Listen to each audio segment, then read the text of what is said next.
La parole est à notre collègue Marie-Claude Varayas pour le groupe communiste, républicain, citoyen et écologiste kanaki. Vous avez la parole. Merci, Monsieur le Président. Madame la ministre, madame la rapporteure, mes chers collègues. Aujourd'hui, l'industrie textile est l'une des plus polluantes au monde. 5e plus gros émetteur de gaz à effet de serre en Europe, le secteur est aussi le 3e consommateur d'eau après la culture du blé et du riz. Du champ de coton à la boutique, un jean parcourt jusqu'à 65 000 km et il faut entre 7 000 et 10 000 litres d'eau pour le produire. 4% de l'eau potable disponible dans le monde est utilisée pour fabriquer nos vêtements. Des constats inquiétants pour l'environnement, mais aussi pour les droits humains, car les millions de travailleuses et travailleurs qui fabriquent nos vêtements dans les usines textiles subissent des conditions de travail déplorables. Le modèle de la fast fashion et de l'ultra fast fashion fonctionne sur le principe d'un renouvellement très rapide des vêtements proposés à la vente à bas prix. Au lieu, par exemple, de 4 collections par an présentées par les maisons de mode, les marques de fast fashion peuvent en produire jusqu'à 52 par an, soit une par semaine.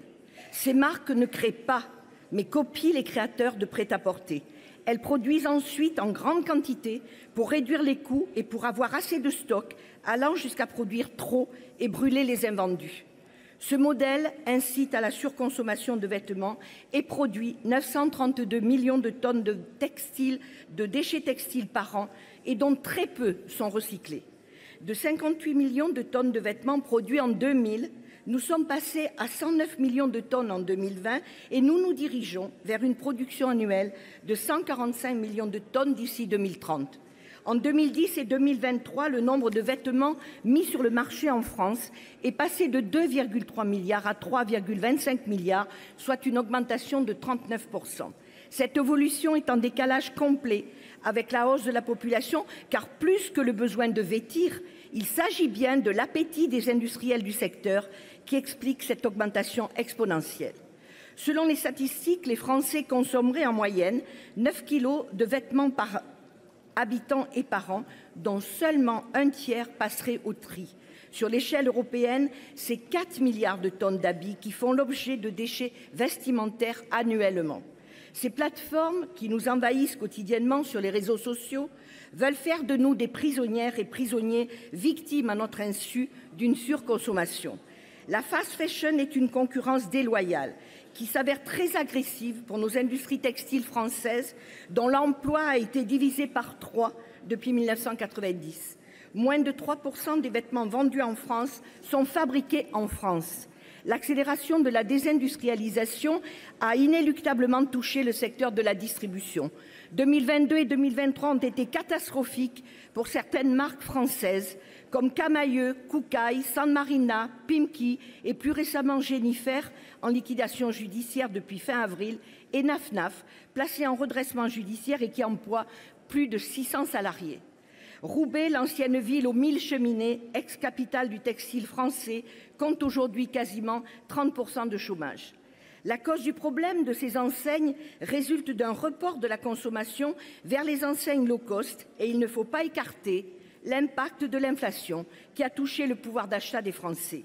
Ce secteur fait face à une crise sociale et économique dont les causes sont également à chercher dans ces vagues de délocalisation massive suivies d'une fuite en avant qui cherche son salut dans les volumes de production toujours croissants. Des plateformes comme Shein et Temu nous ont amenés dans une économie de produits jetables, portés 2, 3 fois puis jetés. L'envers du décor de cette mode éphémère consiste malheureusement à exploiter les ressources naturelles, à utiliser des produits chimiques qui polluent les eaux, l'air et les sols et produisent de grandes quantités de déchets. De la production à la transformation des matières premières, du tissage à la teinture, chaque étape de la confection d'un vêtement participe à ce lourd bilan environnemental.